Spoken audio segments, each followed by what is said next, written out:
This movie has got to be the most unboring, boring movie I've ever seen in my entire life.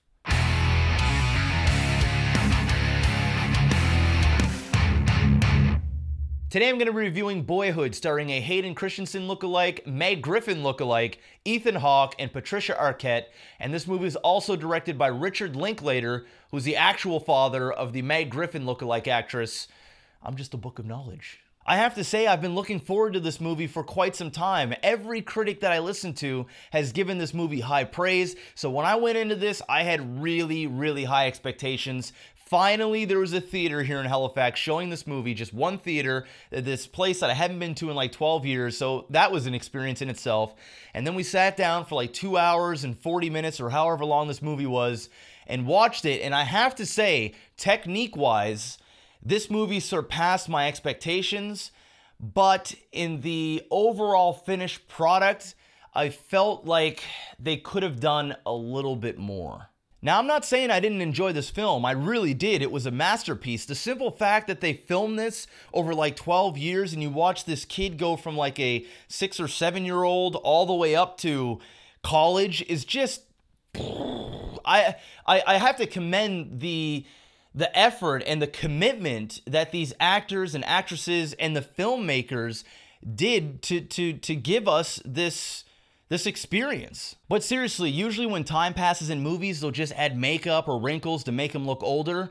Or if they're like a high school student, they'll cast somebody that's in their 20s so that when they reach college, it still is believable. In this, we literally see the same actor go from a kid in elementary to junior high to high school to college. And it's a piece of art. And I'm not the type of guy that's all artsy-fartsy that'll literally go to an art gallery and stare at something and be like, yes, oh my God, yeah, that's just so beautiful. Look at the contrast. I can feel the pain. Oh, ain't nobody got time for that. My brain doesn't work like that. But this movie brings out something. It channels that type of artsiness because you're just witnessing something that has never been done before. And if you're a fan of film, if you're a fan of art in any way, shape, or form, you will really appreciate this film.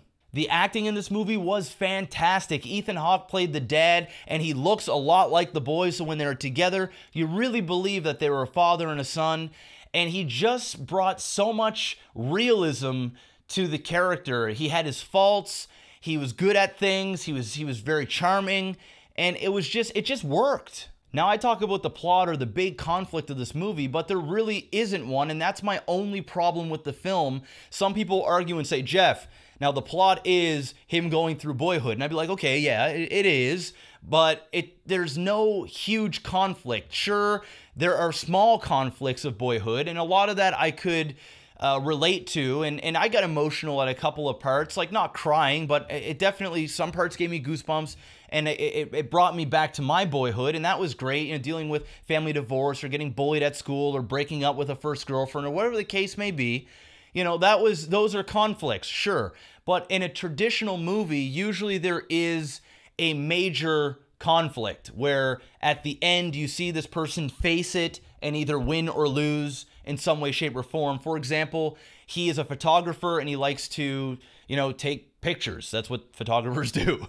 But it would have been cool to see him as a child develop a love for it and then have a goal to maybe compete at a certain competition, and then we can watch him do that competition and see if he succeeds, or get into a, you know, high and mighty school and go through that process with him and root for him to go and do these goals. But there really wasn't any of that in the movie, and that was the problem for me. Now, I'm not saying that's the end of the world or anything like that, because this movie still was great. It wasn't good, it was great. And I don't think that this is what they were going for in this. They weren't going for the traditional, you know, beginning, middle, and end. They were showing the life of a boy, and they succeeded in that. It's just, I'm so used to getting something that when I didn't get it and when the credits rolled, I felt like I was missing something, but I had also experienced something that I had never experienced before, and that was just Boyhood. Now, would I recommend this movie for everybody? Absolutely not. There's a reason why this isn't this huge mainstream film, is because it caters to a certain type of audience. Now, it did very well in the selected theaters that it played. I think the budget was like a few $1 million, and they made over $20+ million in the box office. So, I mean, that's a huge success in itself.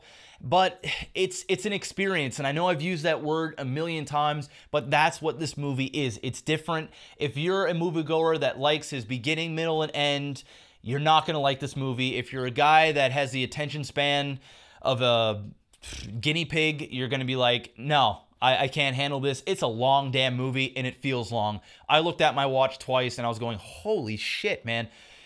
We've been in here for like 2 hours, 20 minutes, and this movie is still going with no end in sight. And that's another thing. I said before, there is no huge problem, so you don't know when the movie's going to end because there's no climax. It just ends. This is a artsy-fartsy film meant for people that are into filmmaking or is just totally into relationships and all that gushy stuff. So, no, I don't recommend this for everybody, but if you're a film lover, you have to see this movie. I gotta say, I enjoyed it. Kayla enjoyed it. I think I enjoyed it a little bit more than she did, simply because I appreciated the way that it was made and everything else. I'm gonna have to go ahead and give this a rating of holy sweet tits. So, what did you guys think about this movie? Did you like it? Did you not like it? Are you going to go check it out? Do you have absolutely zero interest in this movie whatsoever?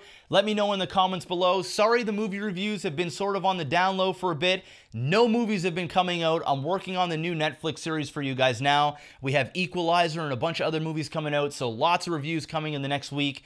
Thank you very much, guys, for supporting. Hit that like button, subscribe, and of course, stay Bouse.